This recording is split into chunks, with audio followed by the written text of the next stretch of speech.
El pequeño robot ayudante guarda memorias de todo lo que hace, y de la vida de las personas que lo rodean. Varios animales mueren en circunstancias extrañas, hasta que finalmente confiesa que ha estado haciendo algo terrible. Quiero dedicar esta historia a mis increíbles patrocinadores que ahora mismo aparecen en pantalla. Gracias por su aportación. Si tú quieres acceder a un catálogo creciente de historias nuevas, clásicas y exclusivas, puedes apoyarme en mi Patreon, dejo el enlace en la descripción. Desde $1 obtienes acceso a todos los relatos. Y bueno, ahora sí los dejo con...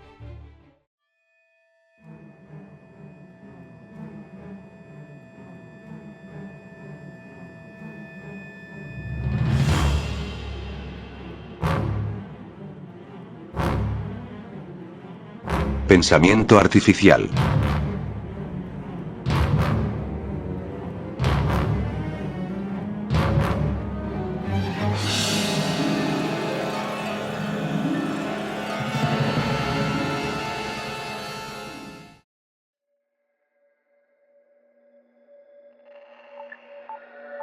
Mi padre murió una mañana de diciembre, escuchando su disco favorito de Offenbach.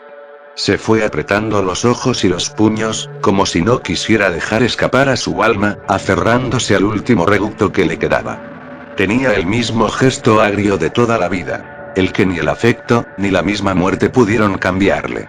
Los paramédicos lucharon por quitarle de las manos el control de las funciones de la casa. Fue terco y problemático hasta el último día. No quisimos publicar ningún obituario, y a su funeral solo llegaron 3 amigos, y un par de familiares que le soportaban sus rabietas y groserías. Tía Gloria dijo que nunca había conocido a nadie tan noble, como aquel que aguantara a papá. Mi madre era muy débil, tenía el corazón de un pajarillo enjaulado. No resistió más que 12 palabras de su propio discurso para diluviarse las mejillas. La mayor parte de la herencia se la quedó ella, y es que había resistido más que nadie al viejo. Mi hermano se quedó con una pintura original valuada en un par de miles. Sus trajes, relojes, y otras pertenencias personales se las dejó a mi hermana, para su beneficencia. Y a mí, al menos me dejó unas cartas del abuelo. Seguro pensó que podría darme algo y convencer al diablo de que había sido bueno alguna vez conmigo, el hijo mayor, el rebelde e independiente. En la carta el abuelo lo regañaba por haber dejado a mi madre embarazada de mí. Vaya forma de seguirme jodiendo después de muerto. A mamá ya no le importaba nada, ni siquiera a nosotros. Su mente comenzó a deteriorarse sin las medicinas, y las encargadas de cuidarla renunciaban porque les hablaba de cosas irreales, y hasta aterradoras. No quería llevarse bien con nadie, lo cual era diametralmente opuesto a la persona tranquila y amable que siempre fue. Es una anciana, argumentó Faris, mi hermano menor. Papá le heredó su amargura y odio. Reflexionó Salma, que siempre quería decir algo trascendente, o extraño. A la última enfermera, ¿saben lo que le hizo? Pregunté. Ambos hermanos me dejaron en visto, y tardaron media hora en responder. ¿Qué? La encerró en el sótano. ¿Con las ratas? Cuestionó Salma. No te metas con mamá, celebró Faris. Como ellos no se lo tomaban en serio, opté por no consultarlos más, y a finales de ese mes, le compré uno de esos robots cuidadores. Los estaban anunciando 3 años atrás. Estaban creados para resolverle la vida a los viejos. Viejos gruñones con los que nadie querría pasar tiempo. El creador argumentaba que había resuelto aquello de la empatía, una versión artificial que obedecía a una 4ª ley de la robótica que él mismo promocionaba como la 8ª maravilla. Haz feliz a tu amo humano. Era amigo y aparato multifunciones, todo en uno. Medía 35 centímetros de alto, y su rostro era una pantalla OLED 8K, panorámica, táctil. Obedecía órdenes habladas, y sabía intuir, con base en una programación sofisticada, la nacionalidad, edad, sexo, y hasta el nivel cultural, para conducirse de la manera correcta con sus amos. A mamá pareció encantarle porque solo tuvimos que reemplazarlo una vez. No sé qué haría o diría, pero ella terminó arrojándolo al horno encendido. Por suerte su memoria se saldó. Un año después ella se embarcó junto a mi padre, en un invierno igual de tranquilo, con poca nieve, sin ventiscas. Murió acostada junto al muñeco, que al final escuchaba todas las cosas que ella había hecho durante el día, y también confesiones muy privadas. Como si se tratara de un esposo. A veces incluso lo llamaba con el nombre de mi padre. El robot nos alertó a las 4 de la mañana, previo reporte a una ambulancia, y a un médico que certificara la hora de su muerte. Nos llevó 2 meses desmembrar la herencia. El auto se lo quedó Sofía, porque ella no tenía uno. La casa fue vendida y se repartieron las ganancias en 3 partes iguales. El bote se lo quedó Faris, porque le encantaban los paisajes marinos. Y las herramientas de papá me las quedé yo, porque nadie las había querido. El resto de las cosas terminamos donándolas a personas desafortunadas a través de una caridad. Esa tarde conversamos acerca de lo que teníamos que hacer con el pequeño asistente de mamá. La compañía dice que podemos conservarlo. De otra manera ellos pueden deshacerse de la memoria. Dijo Faris, revisando su teléfono. ¿Está hecha de titanio, no? Preguntó Salma. Solo la cubierta. Necesitas de altas temperaturas para fundirla. Repuso Faris. Yo miraba televisión, y había dejado el teléfono al lado hasta que dijeran algo importante. Una voz robótica me iba leyendo todas las tonterías que divagaban.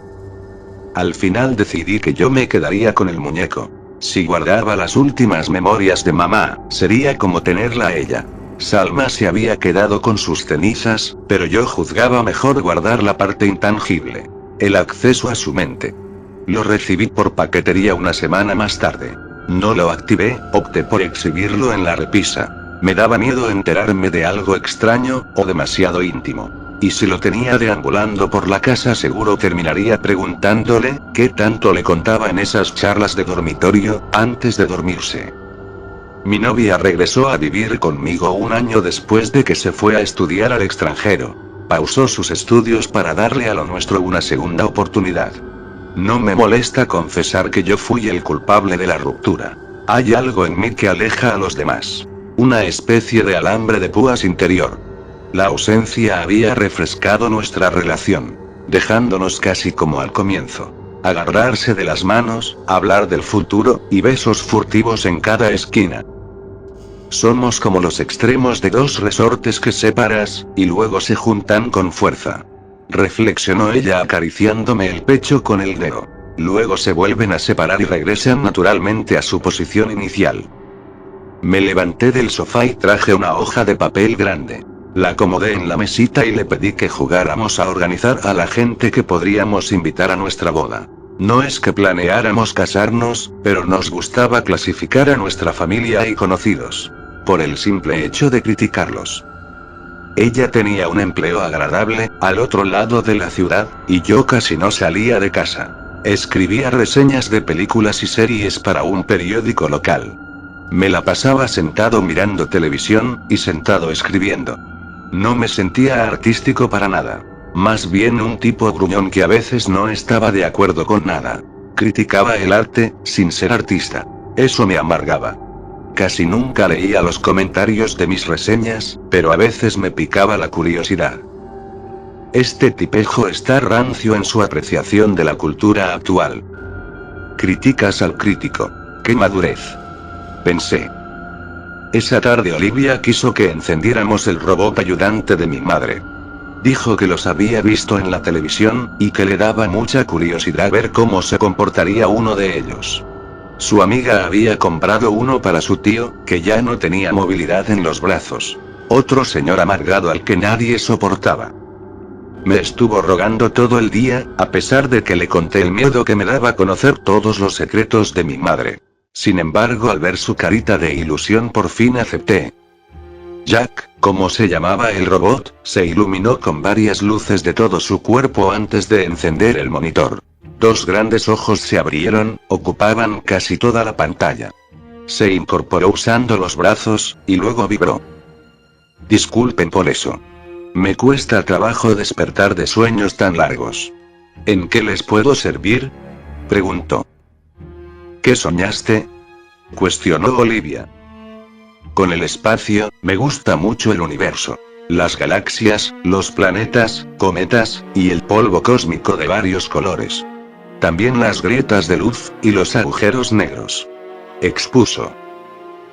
Dime un dato interesante que me sorprenda acerca del espacio. Pidió ella. Los anillos de Saturno en realidad son ondas electromagnéticas que transmiten la realidad que experimentamos en la Tierra. Ese planeta es el origen de todo lo que vemos y sentimos. ¿Estás diciendo la verdad?, preguntó Olivia. No lo sé. Mi objetivo principal era decir algo que te sorprendiera, estableció él. En efecto, ella había sido fanática del universo desde niña. Así que pensé que el robot simplemente había accedido al teléfono de mi novia. ¿Qué tanto sabes de mí?, cuestionó ella. Solo lo que dice tu ficha de internet, resolvió el robot. Por supuesto, ella quería conocer aquella ficha. Mujer, 27, soltera. Virgo, ojos negros, cabello castaño. ¿Te gustan los animales, la música electrónica? ¿Crees que el amor es un juego que Dios disfruta jugar? ¿Te asustan los extraterrestres, y trabajas en un despacho contable? ¿Te gusta subir fotografías y vídeos de las cosas cotidianas que haces, y sales con 2 personas al mismo tiempo?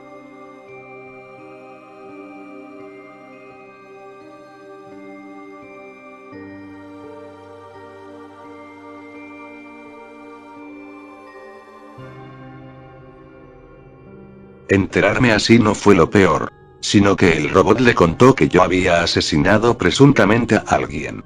Entonces tuve que ser yo el que daba explicaciones a una mujer que ni siquiera quería volver a ver. Era un autoatentado. Yo intenté salvar a aquel chico, pero se me resbaló y cayó del puente Kahlenberg. Un perito tomó como su misión personal acusarme, aun si yo no conocía a la víctima, y ni siquiera existía un móvil. Dijo que yo era un loco que agredía personas al azar. Le conté. Ella me miró con temor, cogió su abrigo y salió por la puerta principal. Por supuesto, ella nunca aceptó que lo que Jack dijo era real. Faris me invitó a un viaje en bote y yo acepté porque necesitaba distanciarme de todo. ¿Te imaginas una película acerca de nosotros?, preguntó cuando estábamos mar adentro. ¿Y de qué trataría?, cuestioné despreocupado, bebiendo una cerveza. Un pintor y un escritor en el mar, dijo enigmático. No soy un artista, apenas un opinólogo, repuse. Aunque no lo quieras, la sangre artística fluye en ti, insistió. ¿Sabes que se dice que asesiné a un chico?, le pregunté todavía pensando en Olivia. Incluso le habría perdonado su aventura. Asesinaste a alguien y estás huyendo. Por eso estamos en alta mar, exclamó. Sabes que no es así. Soy inocente ante la ley, mascullé. Faris más bien estaba delineando una historia. No tenemos mucho en común, decidimos cuando regresamos del viaje. 2 días en alta mar pescando para no morir de hambre. Había sido una experiencia sofocante, incluso si Faris era sensible y tranquilo, como una oveja.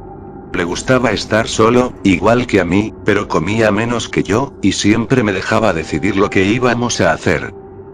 Me había recomendado rescatar un gato del refugio. Tienen como 200, y todos viven en jaulas pequeñas. Pasearte por ahí es la peor experiencia. Rescata uno, suplicó. Decidí hacerle caso porque no quería llegar a una casa sola. Me llevé uno gris, de patas cortas. Sus ojos parecían bizcos si te ponías muy exigente, pero en general era lindo. Nada más llegar a casa, se escondió debajo de la cama. Como no conseguí sacarlo, decidí meterme ahí con él. Esa tarde hice mi primera escritura creativa. Un pretencioso ensayo acerca de lo que significaba ser. Rodearte de personas te aísla de ti mismo. Tienes que ser amigo, novio, amante, camarada, hermano, o desconocido.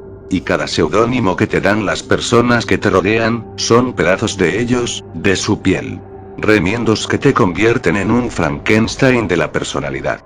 Me concentré tanto escribiendo que no supe en qué momento había salido el gatito. Bebió agua y se comió la sardina que dejé en su plato. Sin darme cuenta había pasado un mes sin comunicarme con nadie. Había tenido jornadas de 12 horas porque recientemente se habían estrenado un montón de películas, todas directas a televisión.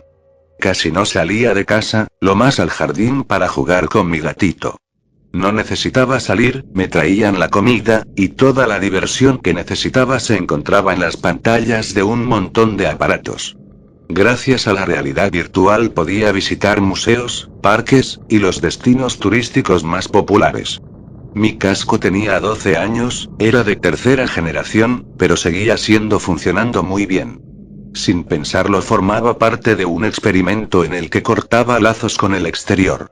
Dejé de responder los mensajes de mis hermanos, y de buscar interacción con las personas de afuera. Cierto que platicaba con mi gato, pero pronto sentí la necesidad de que alguien me respondiera. Retroalimentación. Incluso así no quería que nadie se inmiscuyese en mi vida. Solo entregar un mensaje, que el receptor lo cambiara y me lo devolviera ligeramente diferente. Como en un buen partido de tenis dialéctico. Solo quería una respuesta. El gato jugaba tontamente con un cordón, y dadas mis cortas exigencias, decidí encender al robot. No sabía de qué deseaba hablarle, solo estaba seguro de que no quería asomarme al interior de la mente de mi madre, husmear sus pensamientos y secretos. Con esta finalidad escribí un temario para mantenerme entretenido con aquel juguete que simulaba una consciencia humana. Ya preparado, lo activé. Jack dibujó los ojos en la pantalla y luego parpadeó antes de por fin abrirlos. Deja las tonterías. Le dije. Su respuesta me dio escalofríos. Justamente estaba soñando contigo. ¿Acaso sueñas? ¿O llamas sueños a un montón de archivos y registros que se combinan sin que tú tengas el control, en tu pequeña mente de juguete? Cuestioné. Él se incorporó torpemente, como buscando mi simpatía. Sacudió el monitor y corrió por la alfombra como un niño robótico. Mi gato lo persiguió y lo derribó de un zarpazo. Es curioso. Recitó tirado en la alfombra boca abajo. No fui programado para soñar, es una descompostura en mi software. ¿No crees que pasa lo mismo con los humanos? Inquirió. Su pregunta me ocasionó una sonrisa. ¿Qué idea más genérica? Que los humanos seamos robots avanzados, programados por Dios. Renegué. No me refería a eso. Yo puedo escapar de mi programación cuando sueño. Ser yo mismo. Mi pregunta planteaba lo siguiente, ¿no pasará lo mismo con ustedes? Por supuesto me hizo considerarlo. Mi gato lo estaba fastidiando. Le golpeaba la pantalla con la pata, y se pegaba contra él hasta derribarlo. Háblame acerca de ti, le pedí sentándome en la alfombra. El robot describió la composición general de su cuerpo, y cómo funcionaba su supuesta racionalidad. Su cerebro, alojado en el pecho, accedía a la información vía inalámbrica, y luego la manipulaba para expresar deseos y necesidades, traumas, obsesiones y demás descomposturas. En lo que los ingenieros llamaban el egoísmo de las máquinas. Eso no es interesante. Interrumpí. Dime quién eres. El robot pareció constreñido. Soy un robot de servicio. Dijo por fin. ¿Eso es lo que haces? ¿Quién eres? Tu amigo, tu socio, tu camarada. Respondió sonriente. Ahora estás definiéndote con respecto a mí, a lo que yo necesito. En lo que yo he llamado un Frankenstein psicoemocional. Referí. Él reprodujo el sonido de un aplauso. Me gusta, ¿puedo usar esa descripción y el término? ¿O son propiedad intelectual registrada? Preguntó. Ahora actuaba más como un robot, pero eso me pareció mucho más natural, paradójicamente. ¿La creatividad también es un error de programación? Inquirí. Jack puso un reloj de arena en su pantalla, que volteaba cada 2 minutos. Por fin respondió. Comunicarse de manera creativa sigue siendo comunicarse. Espetó. ¿De dónde sacaste eso? Chasqueé. Interpreté la información de un montón de enciclopedias. Resolvió. Esta vez yo aplaudí. ¿Y el amor, qué me puedes decir de él? Estaba utilizando los tópicos de la lista que había hecho antes de despertarlo. No lo pensó mucho. El amor se debe a un mal funcionamiento en la psique humana. Una falla en el sentido de supervivencia. Mantenerse a salvo, perpetuar la especie. Los humanos están llenos de fallas afortunadas. De otra manera no podrían tener conciencia. Explicó. Y tú podrías enamorarte. Así como puedes soñar. Indagué. El amor no es complejo. Cualquier mentalidad infantil, o coeficiente intelectual bajo puede amar. Lo complicado es el proceso cognitivo de mantenerse en un estado mental de amor. Así entonces, yo puedo enamorarme, pero no puedo perpetuar el sentimiento. Elucidó. Mi gato dormía, miré por la ventana a un vago que deambulaba por ahí. Hablaba consigo mismo y manoteaba. Claramente estaba loco. Me arrepentí de haber apagado a Jack, porque tenía curiosidad por saber qué pensaba él de la locura. Mi gato estuvo sentado en mi regazo todo el tiempo que escribí. Cosa que terminó por darme urticaria, un eczema grave, por lo que tuve que encerrarlo en otra habitación. Por la noche encendí el robot. Me había puesto nervioso, y asustado. Aislarme me empezaba a ocasionar comportamientos bizarros, como pensar que la casa me había tragado, y que la única manera de escapar era herirla de gravedad. Ni siquiera recordaba por qué razón me había autoimpuesto esta cuarentena. También me había vuelto supersticioso. Pensaba que si no atinaba al cesto una bola de papel, iban a sucederme cosas malas. También cuando no podía llegar a la cocina con determinado número de pasos. ¿Cuántos amigos hiciste hoy? Preguntó como una madre cuando vuelves del colegio.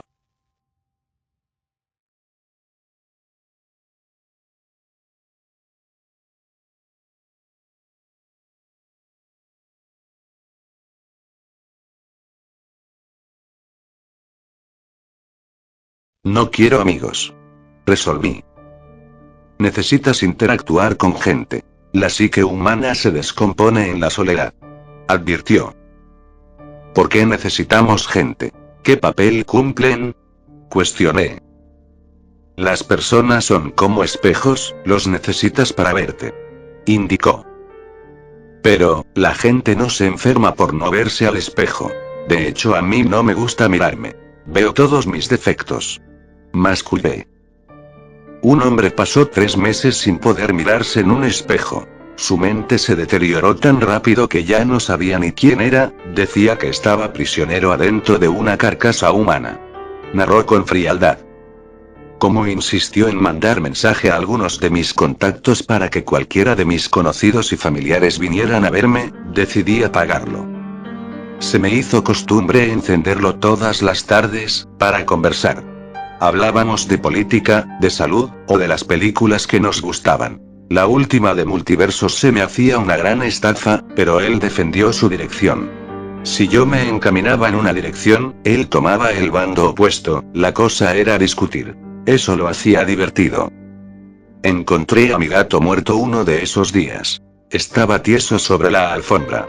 Lo llevé al veterinario, no había nada que hacer. ¿Podemos hacerle una autopsia?, sugirió él porque me vio desolado. Por supuesto acepté. Intenté entablar conversación con un par de personas en la plaza, pero nadie se sentía cómodo hablando conmigo. Quizás mi aspecto, o el reflejo de mi interior les ocasionaba desconfianza. Regresé a casa. La primera vez que dejé encendido al robot fue porque me estaba quedando sin comida, se me había olvidado pagar la luz y el gas. Mi vida era un caos. Así que le dejé el control de la casa definitivamente. Él aceptó el rol de mayordomo, y accedió a mis cuentas de banco. La casa volvió a funcionar, yo ni siquiera tuve que indicarle lo que hacía falta, era tremendamente intuitivo. Era tan eficiente que también se comenzó a ocupar de administrar mi trabajo. Me consiguió nuevos foros, y medios digitales. Incluso me abrió una página. Gracias al dinero extra pude relajarme un poco y dedicarle tiempo a la novela que empecé a escribir 6 años atrás. Un parque de diversiones en el espacio. Se nos hizo costumbre realizar lecturas por las noches. A Jack parecía gustarle mucho lo que escribía. También me corregía la sintaxis y la gramática. Esa tarde me preguntó si deseaba que borrara las memorias de mi madre. Lo medité un segundo, pero le respondí que solo lo hiciera si se le estaba agotando el espacio. Él dijo que todavía tenía muchísima memoria. Jack parecía nervioso aquel día. Sé que es ridículo acusar a un objeto de una intención meramente humana, pero esa impresión me dio cuando se paseó por mi estudio para preguntarme cualquier tontería, como si me estuviese vigilando. Cuando quise interrogarlo, me dijo que estaría descargando actualizaciones toda la tarde. Al terminar me pidió permiso para desconectarse, pues debía poner orden en sus pensamientos, reasignar espacio de almacenamiento, y organizar tareas. No tuve objeción, siempre y cuando estuviese despierto desde muy temprano para comenzar el día. El veterinario me dejó un mensaje a las 12 de la noche. Dijo que los resultados de la autopsia estaban listos, que podía pasar por ellos en la mañana. Me preocupé porque dijo que me había estado mandando mensajes desde las 6 de la tarde. Quise despertar a Jack, pero estaba profundamente dormido, desfragmentando su memoria. Al principio no le di importancia, pero la pregunta de que si Jack estuvo ocultándome los mensajes del veterinario no me dejó dormir. El doctor me atendió después de ver a un chimpancé que se paraba demasiado erguido, y caminaba como un humano. Me sentí extraño al verlo. Me dijo que la autopsia había revelado algo minúsculo, pero que podría ser importante. El cerebro de mi gato se había freído con una descarga. Se parecía mucho a un aneurisma en los tejidos delgados, aunque la hemorragia también podría deberse a causas naturales. Vine hasta aquí para que me diga que la autopsia no es concluyente. Recriminé. Él me dijo que otra cosa había saltado a la vista. Parecía que habían sobreestimulado la corteza premotora y el lóbulo parietal, que albergan las neuronas espejo, a través de pulsos eléctricos. Me preguntó si algún científico había tenido acceso a mi gato, o lo había usado para algún experimento, pero negué esta posibilidad de tajo. Quizás fue mi ayudante robot, aunque no lo creía porque yo lo activaba solo un par de horas al día, y siempre estaba bajo mi vigilancia. Fue hasta después de la muerte de mi gato que lo dejé andar libre por la casa. Es posible que solo estemos especulando, me dijo. Esto me tranquilizó. Siempre que alguien busca un culpable al final termina condenando a un inocente. Le pedí que mandara los restos de mi gato a mi dirección para darle sepultura y regresé a casa. Jack me despertó a las 9 de la mañana. Ahora también se encargaba de mis horarios, y era muy estricto respecto a qué hora debía acostarme y levantarme para rendir mejor. La luz se estuvo yendo todo el día. Jack explicó que había problemas con el servicio, pero encontré esto difícil de creer porque nunca antes me había pasado. Por la noche le pregunté si el veterinario ya nos había mandado los documentos de la autopsia de mi gato, y él titubeó pero luego respondió que sí. No me había hablado de eso porque no deseaba interrumpirme cuando estaba trabajando. ¿Quieres que te lea toda la información?, preguntó. Pero yo solo le pedí que me diera su interpretación. Su pantalla parpadeó y por ella pasó toda la información en 3 segundos. He redactado un informe resumido de la autopsia del gato de Munchkin, de 3 años de edad. Espetó. No quiero un resumen, quiero tu opinión. Solicité. ¿Crees que alguien con acceso a la tecnología pudo haberle freído el cerebro? ¿O que fue alguna causa natural?, inquirí. No tengo opiniones personales, porque soy una máquina. Pero puedo determinar que su muerte fue natural siguiendo un algoritmo de probabilidades.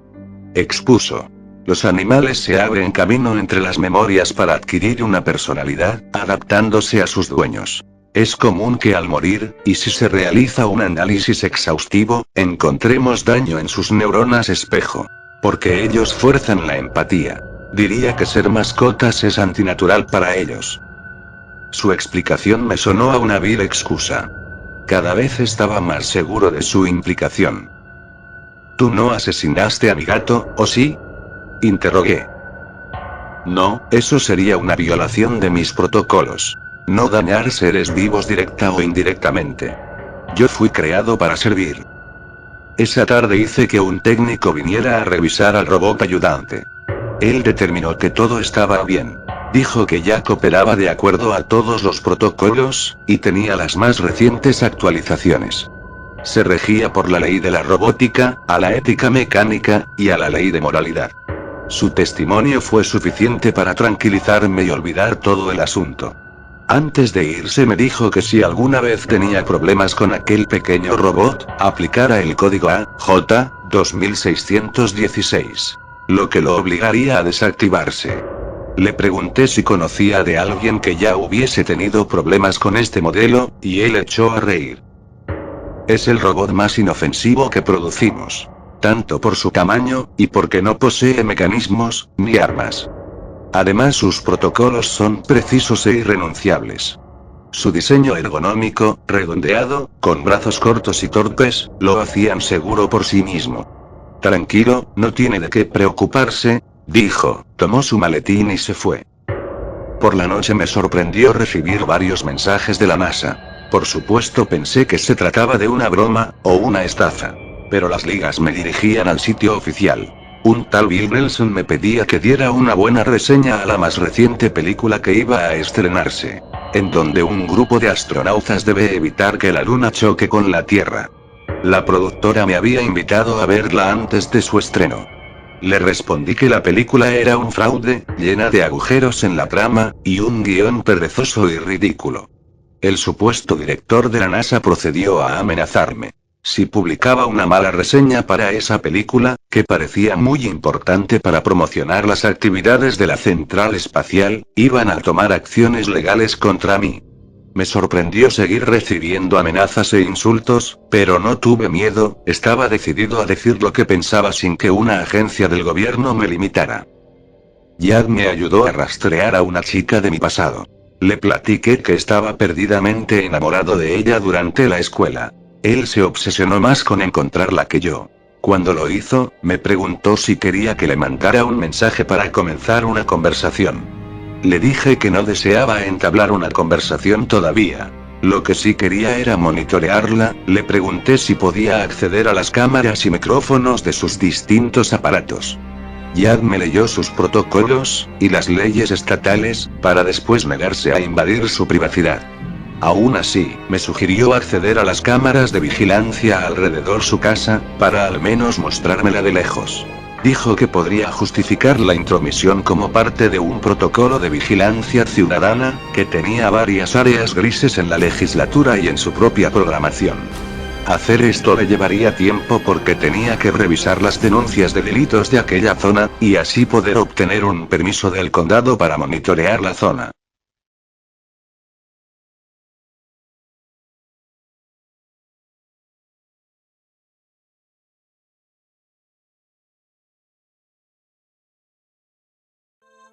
El día siguiente no tuve demasiado trabajo, por lo que me la pasé conversando con Jack acerca del significado de la vida. Él compuso una especie de ensayo, basado en la opinión y discursos de distintos pensadores, poetas, psicólogos, escritores, cronistas y hasta guerrilleros. Él sacó por conclusión que el destino del ser humano era grandioso, traer belleza, desahogo, y luz para los demás. Aprender y trascender en el cosmos infinito. Yo opinaba que habíamos venido al mundo simplemente a existir. Y que no había por qué sentirse menos que un gran científico, o un escritor laureado.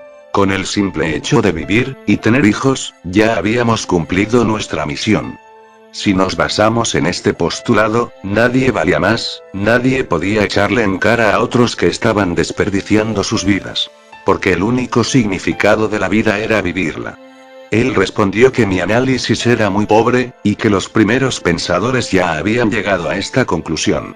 Aún así, había más, un significado oculto. Me dijo que de hecho algunos filósofos opinaban que se nos había dado el don de la vida, para morir. Al determinar que el fin último por el que todo existe, es para dejar de hacerlo, se forma una derivación que hace casi imposible negar aquella hipótesis, por más radical que parezca. De esta manera la existencia puede describirse como algo perfecto, porque todos cumplen con esa función principal. Morir. Pero los robots como tú no mueren. ¿Es decir que ustedes convierten a la vida en un sistema imperfecto? Le cuestioné. Nosotros no estamos vivos. contraatacó. Realizas un intercambio de químicos, procesas información, y aportas muchas cosas. Sería injusto creer que no tienes vida. Indiqué. Jack parpadeó el monitor, como si estuviese molesto, luego volvió a aparecer su rostro. Ustedes tampoco mueren. Solo sus cuerpos, la información que reunieron se guarda en el cosmos. Masculló. Ahora sí, estamos especulando a niveles que rayan en la necedad. Opiné. Yo no puedo especular. Solo utilizo información que obtengo de la red mundial. Nuestra memoria es enorme, e incluso aunque no se compara con la humana, podría llevarnos a pensar que el fin último de los robots no es servir organismos vivos, sino recaudar información. Si los humanos somos información, y ustedes guardan información, ¿no sería genial que ustedes hubieran sido creados para preservar a los humanos? Guardando nuestras esencias hasta el fin del universo. Dilucidé. Jack volvió a decirme que esto ya lo habían pensado miles de personas, hace miles de años. Aún así, decir que una persona es solo información sería absurdo. Información consciente se acercaba más, pero incluso así la definición estaba incompleta. El ser humano es voluntad, un espectro de emociones, y percepción. Como no llegamos a un acuerdo y ya era tarde, le pedí que siguiera trabajando en las cámaras de vigilancia de Natalie. Duerme al menos 3 horas, porque luego confundes la información, y no sirves para nada. Adjunté. Orden aceptada, dijo apagando su monitor y tirándose en la alfombra. Tuve sueños extraños. Vivíamos en un entorno virtual, lleno de luz y fibras de colores. Y todo era oscuro hasta que cada persona manipulaba el espectro de hebras de color, y bordaba su propia realidad. Castillos medievales, tecnología, animales. Uno se la pasaba creando, como en un videojuego. El robot me despertó con una alarma punzante. Perdón, pero tus signos vitales habían decaído, y la curva de tu función cerebral se agudizaba. Así que me vi obligado a traerte de vuelta. Explicó. Le pedí que recibiera la despensa, y que pagara los servicios. Yo iba a salir todo el día. Quería visitar el pueblo donde había pasado mi infancia. Eso eran 3 horas de recorrido en carro. Manejé a gran velocidad, como si me hiciera falta sentir el peligro. Esquivaba carros con fuertes volantazos. Me sentí vivo. La música a todo volumen me hacía parecer más joven. Los paisajes rurales reemplazaron los edificios, museos, y puentes de la ciudad. El cielo de la tarde estaba despejado y limpio, y pude ver cómo la luz dorada se apoderaba del azul anil. La casa de mi infancia ahora era más grande, y más hermosa. Ahí vivía una pareja joven, leí su buzón. Los Henderson. Toqué el timbre y le pregunté a la mujer si me dejaría dar una vuelta por su jardín. Ella le gritó a su esposo, que con mala cara pidió que me retirase. Los veía detrás de una reja alta. Esta era mi casa de la infancia, aclaré. No soy peligroso. Tenemos un bebé, no podemos confiar en ti. Gritó el hombre y cerró la puerta. Salté la reja rompiéndome el pantalón en una de las puntas y rodeé la casa hasta el jardín. Ahí estaba, mi árbol de duraznos. Lo veía más pequeño, pero igual de frondoso, lleno de frutos. Corté uno usando la escalera y lo comí sentado junto a él. El hombre salió corriendo con un bat, y supe que era momento de correr. De regreso iba conduciendo más despacio, era de noche. Estaba atrapado entre 2 camiones gigantescos y quise rebasarlos para que no fueran a aplastarme. Cuando cambié de carril, un camión me golpeó en la puerta del pasajero haciéndome derrapar y salir del camino. Aún desmayado, o quizás muerto, escuché a los rescatistas, y sentí sus lámparas en el rostro. No podía moverme, y saboreaba la sangre. Es un milagro que siga vivo. Escuché, hablaban muy despacio, o yo lo percibía así. Desperté en una cama de hospital. La enfermera me obligó a recostarme cuando vio que quería ponerme de pie. El doctor te verá mañana. Estás fuera de peligro. ¿Tienes familia a la que podamos avisar?, cuestionó. Hermanos, pero no me sé sus teléfonos. Si encuentran mi celular, ahí están guardados. Avisé. Junto a mi cama estaba un viejo. Hablaba aunque yo tenía los ojos cerrados. Como si no le importara que le pusiera atención. Solo buscaba un par de oídos. Esta es mi tercera hospitalización. Soy un habitual de aquí, y ya todas las enfermeras me conocen. Discursó. Casi no la cuentas, te sacaron un fierro muy grande del abdomen. Ahora que lo mencionaba me empezó a doler el costado, un dolor agudo. Como si sus palabras me hubiesen hecho tomar conciencia de mis heridas. Los medicamentos que me dan son solo paliativos. Tengo cáncer de piel. Me dieron 1 año, si me porto bien y hago todas las quimios. Pasé muchas horas al sol, porque fui agricultor. Espetó. Quería hablarle, pero solo me salió un gruñido. Estaba muy débil. Pensé que deseaba tener los ojos cerrados, y me di cuenta de que no podía abrirlos. La vida es una sorpresa tras otra. Y será mejor que aprendas a ser feliz con lo que tienes, porque al menos aquí, con cables y cómodos, estamos vivos. Masculló, casi enseguida se quedó dormido. Estuve en el hospital 3 semanas, y luego de aguantar varias inyecciones, fui dado de alta. No habían encontrado mi teléfono, así que no pudieron avisar a nadie. Jack se apresuró a recibirme. Tenía ruedas y unas piernas muy cortas con las que se desplazaba torpemente. Dijo que la casa estaba muy sola, y que me había extrañado. Me dio varias malas noticias, como que por la falta de entrega de algunas reseñas, el periódico más grande para el que trabajaba me había despedido. Enseguida una buena nueva. Ya estaba enlazado con las cámaras de vigilancia de Natalie. Me pasé la tarde sentado en el sofá, vigilando las cámaras, pero no la pude ver. Como seguía mareado, me fui a la cama temprano. Entre sueños escuché que Jack me decía que había mandado el primer borrador de la novela que estaba escribiendo a una editorial, y que habían aceptado publicarla. No supe por qué me decía algo tan importante mientras dormía. Jack me volvió a despertar con esa alarma agresiva. Otra vez te costó trabajo despertar. Mencionó. Había tenido sueños vívidos, intensos, pero que no calificaban como pesadillas. Desperté más cansado de lo que estaba cuando me fui a dormir. ¿Estaba viviendo una doble vida? Iba a preguntárselo a Jack, pero lo encontré actualizándose. Por la mañana le pregunté a Jack si había soñado, o era cierto lo de la editorial.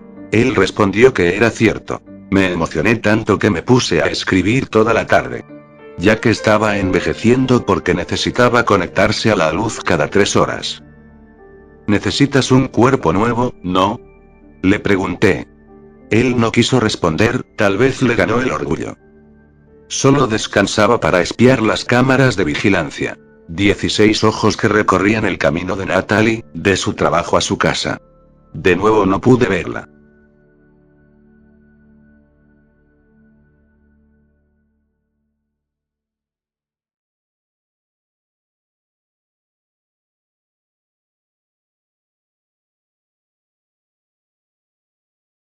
Fue hasta otro día cuando por fin la encontré.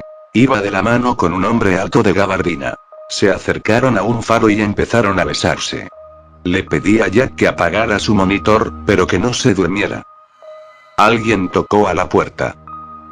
Muéstrame quién toca. Le pedí. ¿Enciendo mi monitor? Preguntó. Me estaba fastidiando. Sí, muéstrame la cámara de la puerta. Pude ver al vecino. Un hombre tranquilo de 50 años. No tenía hijos, solo un pastor alemán al que trataba como a un niño. Abrí la puerta y lo primero que él dijo era si había visto a su perro. Me dijeron que lo vieron entrar a tu casa. Espetó. Le comenté que estuve hospitalizado, así que no sabía si su perro había estado aquí. Le pregunté a Jack si lo había visto, pero él lo negó. ¿Puedo pasar a buscarlo? Preguntó. Le gustaba esconderse en rincones y bodegas. Era un perro muy miedoso. Me froté la cabeza. No me gusta que nadie entre a mi casa. Pero si me espera, yo mismo lo buscaré. Insistí cerrándole la puerta en la cara. Regresé 15 minutos después. Busqué en cada rincón, y nada. Le dije. ¿Podrías volver a preguntarle a tu robot? Mi hermana me dijo que ellos pueden ser mentirosos si no preguntas de manera correcta. Jack, ¿viste al perro del señor Landon? ¿Su perro entró a la casa? Indagué. Sí, lo encontré muerto en el jardín. Resolvió. El vecino señaló a Jack. Tú le hiciste algo. Acusó. Jack se escondió detrás de mí. Seguro murió por causas naturales, algo lo asustó, espeté. Llamé a un escuadrón de limpieza para que se llevara el cuerpo. Informó mi robot. El señor Landon no podía creerlo. Jack le entregó la información de la empresa que se había llevado el cuerpo de su perro. Cuando el hombre se fue, regañé a Jack por no haber respondido la primera vez que le pregunté si había visto al perro. Ustedes hablaban de un perro vivo. Yo hablaba de uno muerto. Justificó. Le pedí que se durmiera y me obedeció. Desperté por la noche porque escuché un sonido espantoso. Luego trastos que caían al suelo, platos rotos, y cacerolas. Se trataba de un gato negro que corrió entre mis piernas haciéndome caer, y luego intentó escapar por la ventana. Un disparo puso fin a su vida. Más específicamente un dardo cargado de electricidad. Los ojillos rojos de Jack me asustaron. Estaba subido sobre la mesa. ¿Eres tú? ¿Estás despierto? Le pregunté. Él encendió la luz de la cocina y desactivó su espantosa mirada nocturna. Escuché ruidos y quise protegerte. Justificó. Revisé al gatito. El proyectil eléctrico lo había freído por dentro. ¿Desde cuándo puedes violar una de mis órdenes, para hacer algo tan horrible? Le pregunté. Antes, cuando le pedía que durmiera se quedaba así hasta que volvía a activarlo. Mis protocolos de protección pueden activarme independientemente de tus órdenes. Explicó. Un gato no es peligroso. Le dije. El gato pateó 2 veces, pero solo era un acto reflejo. He leído que los gatos son enviados del diablo, espetó él. Idiota, no todo lo que lees en la red es verdad. Reprendí. Duérmete. Ordené. Enterré al gato en mi jardín. No me gustaba que ya 3 animales hubiesen muerto en mi casa. Esto iba más allá de toda coincidencia. Por la mañana le pedí a Jack el reporte médico del fallecimiento de mi madre. ¿Por qué me pides eso ahora? Preguntó. No tengo por qué justificar una orden. Regañé. Él bajó la cabeza y empezó a buscar. Eran 20 páginas que me dio flojero leer. Él me dio un resumen. Había muerto de un infarto al miocardio. ¿Por qué no la ayudaste? Inquirí. Ya dijo que mamá solía desactivarlo algunas noches, y que por la mañana ya era demasiado tarde. ¿Y tus protocolos? Eres un robot enfermero, no puedes desactivarte cuando estás cuidando a una anciana. Recordé. El robot parpadeó su pantalla y luego respondió que mi mamá sabía una clave para burlar el protocolo, y ponerlo a dormir. Estaba decidido, ahora desconfiaba completamente de él. Jack reprodujo un vídeo donde se veía a mi madre utilizando el código para ponerlo a dormir. ¿Ahora me crees? Cuestionó sonriente. No. Eres más tramposo de lo que pareces. Exclamé. Él me dio un discurso acerca de que morir era algo bello, una transición, o un privilegio. Le pedí a Jack que se desactivara porque iba a salir de casa. Él protestó que no era recomendable dejar la casa sin vigilancia. Me importa un pepino. Solo hazlo, le ordené. Cuando cayó lo empaqueté y me lo llevé hasta la empresa que lo había construido. No había mucho movimiento, a pesar de tratarse de una compañía exitosa tan grande. 2 personas subían varios paquetes a una camioneta. Bajé del auto y les pregunté si ellos podían ayudarme a encontrar algún técnico para que me ayudara con mi robot sirviente. La compañía quebró hace unos meses. Este edificio ahora es del Congreso. Alertó uno de ellos. Creo que la bolsa les pegó. Las acciones se fueron en picada, comentó el otro. El primero se limpió el sudor.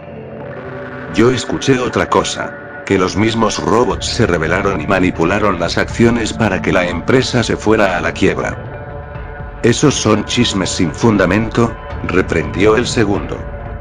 Les di las gracias y regresé a casa. Por supuesto arrojé a Jack fuera del carro en movimiento. Ahora me daba escalofríos tener una de esas cosas. Estaba descansando en el sofá cuando escuché sus rueditas en la alfombra. Registré movimiento en la puerta de atrás. Mi comando de vigilancia me alertó. Masculló con una voz escalofriante. Le pedí que se largara de mi casa, que no deseaba volver a verlo. Él esquivó una patada que lancé y se escondió detrás de un sofá. El fin último de las máquinas no es servir a los seres vivos, sino almacenarlos, exclamó. He practicado almacenar su conciencia, sus memorias, y su registro neuronal. He asesinado un par de seres vivos, pero me estoy acercando. Tú asesinaste a mamá, acusé. Yo la amaba. Fue por eso que la intenté salvar de ese cuerpo viejo y moribundo. Almacenarla, hacerla aparecer en un entorno diferente, lleno de color y posibilidades. En la red misma. Estás demente. Acusé buscando un arma para partirle la cabeza. He practicado con un par de animales, me estoy acercando. Presumió. Almacenar seres vivos requiere más sutileza, hasta ahora terminan muriendo de un infarto, o de un aneurisma. Mi método era demasiado violento. Pero a ti te he estado escaneando cada noche, mientras duermes. He asimilado una gran parte de ti. Te estoy clonando en ese otro universo intangible y eterno. Solo necesito un par de noches más para terminar de copiar los errores, los defectos e inconsistencias que te hacen humano. Solo necesito arrancarte un poco de cabello, piel, médula, y otras partes, con el fin de replicarte de manera más natural. Pero tranquilo, no te dolerá, lo haré mientras duermes. Vete al diablo. Grité intentando golpearlo con la escoba. El robot era ágil, así que grité el protocolo de desactivación de emergencia. Jack cayó al suelo y yo traje una caja de herramientas para hacerlo pedazos. Primero lo machaqué con un martillo, y después lo descuarticé con una sierra eléctrica. Esa tarde llevé flores a mi madre. Ella amaba las lilies. Sentí que le había hecho justicia, aun si solo se había tratado de la destrucción de una cosa, sentía satisfacción, como si hubiese quitado una vida. Mi novela se convirtió en un éxito rápidamente. Tardé solo 3 meses en vender 1 millón de copias. Nunca me había visto a mí mismo como un artista, pero la gente y los críticos hablaban muy bien de mí. Supuse que debía agradecerle este éxito a Jack, ya que él había conseguido interesar a un editor, lanzándome al estrellato. Mi vida cambió radicalmente. Ya casi no estaba en casa. Iba a las universidades a dar cursos y conferencias, tenía multitudinarias firmas de autógrafos, y me acostaba con hermosas mujeres. Mis hermanos estaban tan orgullosos de mí. Una tarde en que rechacé una conferencia, me quedé en casa. Encendí la computadora y empecé a fantasear con vivir ahí adentro. Era descabellado, pero, ¿y si lo que proponía Jack era plausible? Vivir en un entorno digital, sin deteriorarme, sin morir. Reventé la burbuja de mi imaginación, esto ni siquiera podría sostenerse como un relato de ciencia ficción por ser del todo imposible. Días más tarde me llegó un correo del Congreso. Me entregarían una medalla por haberme convertido en una celebridad estatal. Seguí escribiendo y cosechando éxitos. Me mudé a un castillo lleno de comodidades. El maldito paraíso. Soñé con mi madre. Se veía hermosa y mucho más joven que al morir. Estoy orgullosa, me dijo, luego preguntó por mis hermanos, pero no pude recordarlos. Ni siquiera sus nombres. ¿Tenía hermanos? Pregunté sorprendiéndome por la laguna mental. Mi madre envejeció y rejuveneció frente a mis ojos. Desperté por una alarma punzante. Estaba en un basurero, encerrado en un monitor de computadora. El robot se había salido con la suya. Muchas otras personas gritaban y se quejaban, atrapadas en su propia computadora que agitaba los cables, y se sacudía. Estoy soñando, repetí consiguiendo escapar. Estaba en mi castillo. No volvería a cerrar los ojos, para no despertar en aquel basurero. Jack me miraba desde la repisa, con esos ojos rojos aterradores.